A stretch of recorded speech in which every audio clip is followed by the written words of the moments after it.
right, my friends, hello.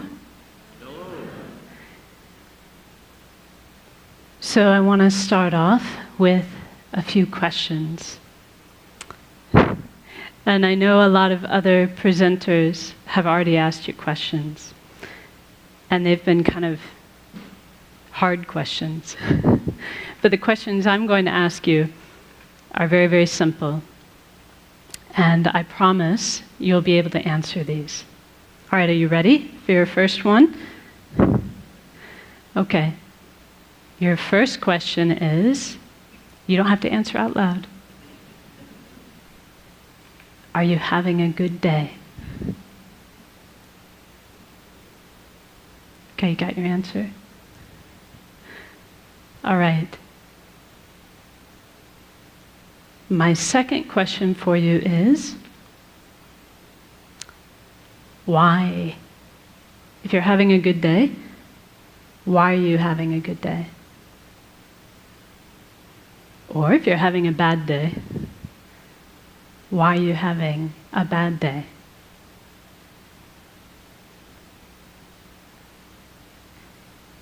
So I have one more question for you.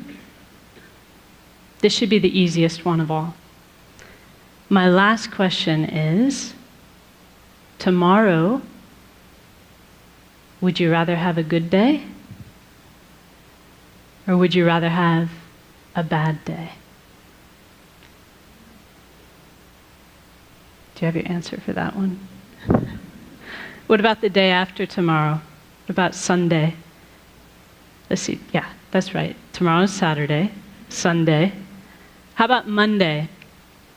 Would you like to have a good day or a bad day on Monday? Tuesday? Wednesday? Thursday? Friday? This time next week? A good day or a bad day?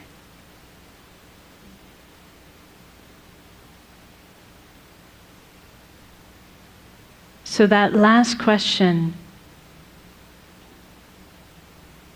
like I said, is probably the easiest one for us to answer. Because we know the answer to that, don't we? We want to have a good day, every day. Did anyone in the room answer, yes, I want to have a bad day on Monday?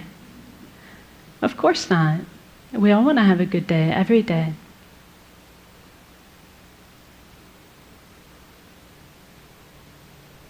So this is really speaking to the type of happiness that we all wish for in our heart of hearts. We have a good day when we are happy. And we want to be happy every day. There's never a day when we don't want to be happy. But whether or not we have good days or bad days really depends upon how we answered the second question. Do you remember the second question? What was the second question? Why? Why am I having a good day? Why am I having a bad day? So one thing that my teacher says, his name is Geshe Kelsang Nyema, and he says that much of the time our mind is like a balloon in the wind, blown here and there by external circumstances. Do you know that feeling? He says when things are going well, when they're going our way, we feel happy. But then if something goes wrong, for example, he says if we're forced to work with a colleague that we dislike, but I'm sure none of you have colleagues you dislike, right?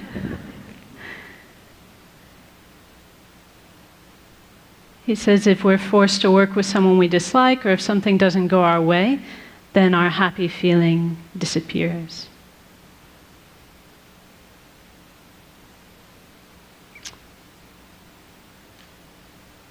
So as long as our answer to the question, why am I having a good day, or why am I having a bad day?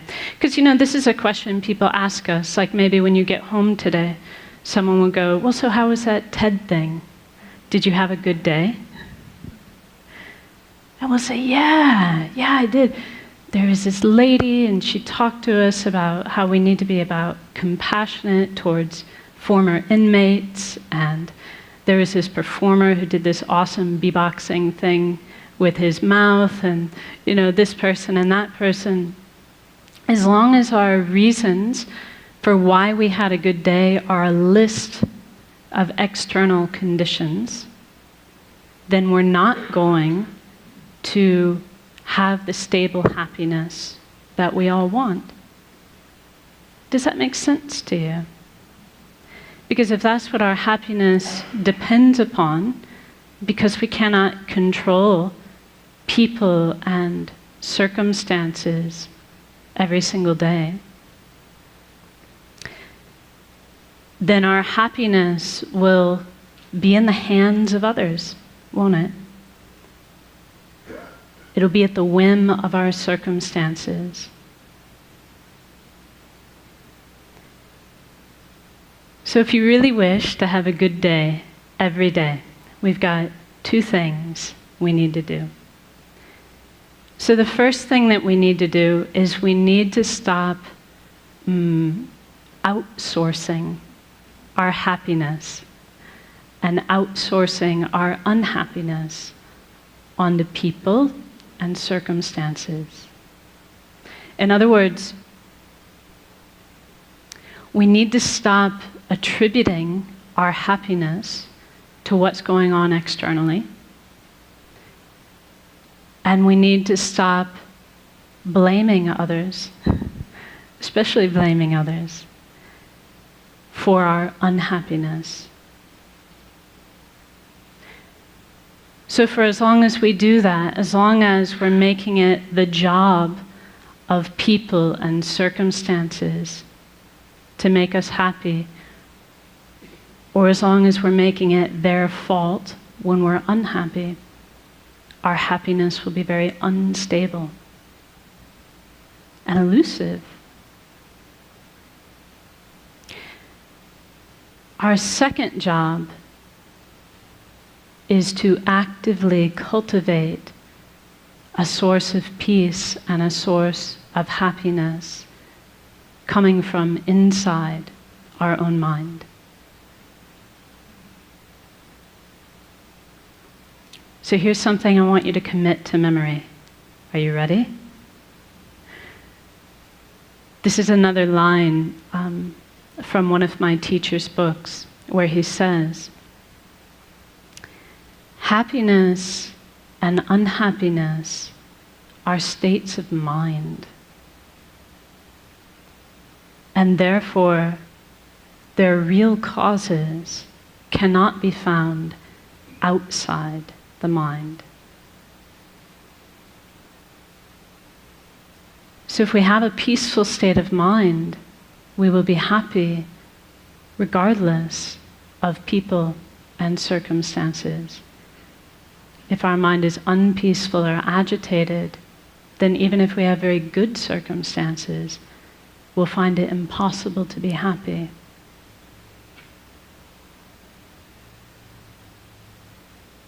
So in other words, it's not what is happening that is making us happy or unhappy.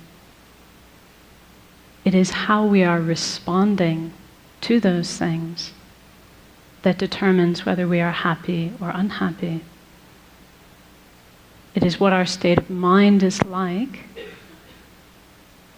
that determines our happiness or our unhappiness. So how are we going to do this? So we can all understand this. Like intellectually, it's not rocket science, is it? It's not hard to understand. And maybe to a certain extent, as I tell you these things, you're like, yeah, I knew that already. I knew that already. But how do we actually do it? How do we actually cultivate this stable peace of mind that we can rely upon regardless of the external circumstances? So this is really where meditation comes into play. And I would say I would need a whole other TED Talk, hint, hint, in order to really do the subject of meditation justice. But for our purposes today, we can say that meditation is a mental action. It's the mental action of concentrating on a peaceful, positive state of mind. If we do that, if we concentrate on a peaceful, positive state of mind, then we can say we're meditating. Whether that's like this, right? See, actually, you don't know if I'm meditating or not, because I could be thinking about my grocery list.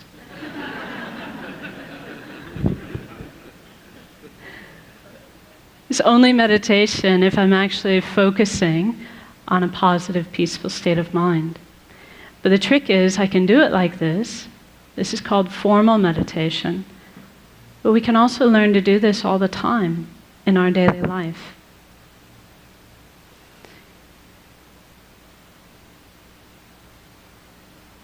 So see, here's a perfect opportunity. We concentrate on a mind of patience. We're not disturbed, not unhappy. So why don't we try it now? Are you up for it? Just a short meditation. According to the clock, I've got 3 minutes left. This is going to be a very brief one. But let's actually try it. Let's try to tap into our own potential for a peaceful, positive state of mind. So now I'll ask you just to sit comfortably and place your feet flat on the floor and your hands within your lap.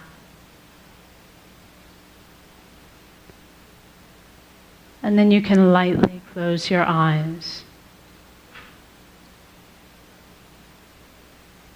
and become aware of the sensation of your breath at the tip of your nose.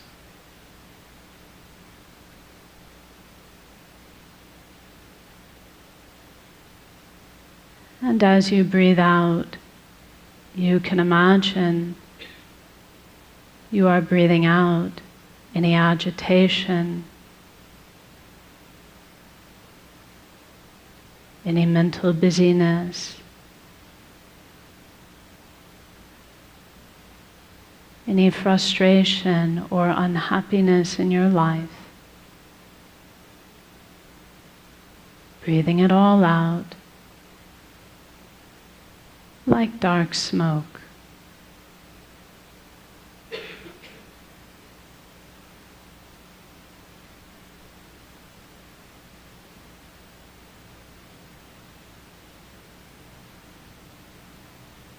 And as you breathe in, you can imagine and believe that you are breathing in a clear, bright light.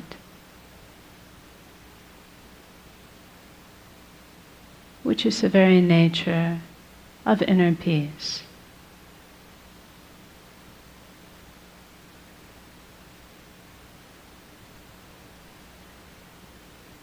And you can imagine that this clear, bright light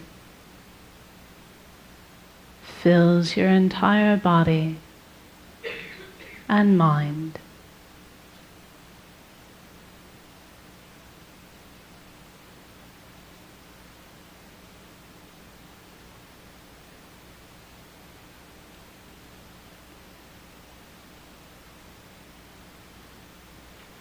And for a few seconds, simply enjoy this inner peace coming from within.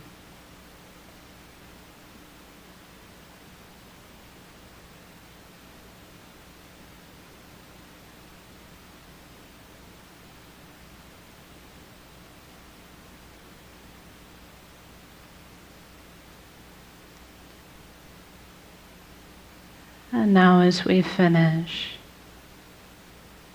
just be determined to bring this inner peace with you into the rest of your day to benefit yourself and others. So now we rise from meditation. Thank you very much.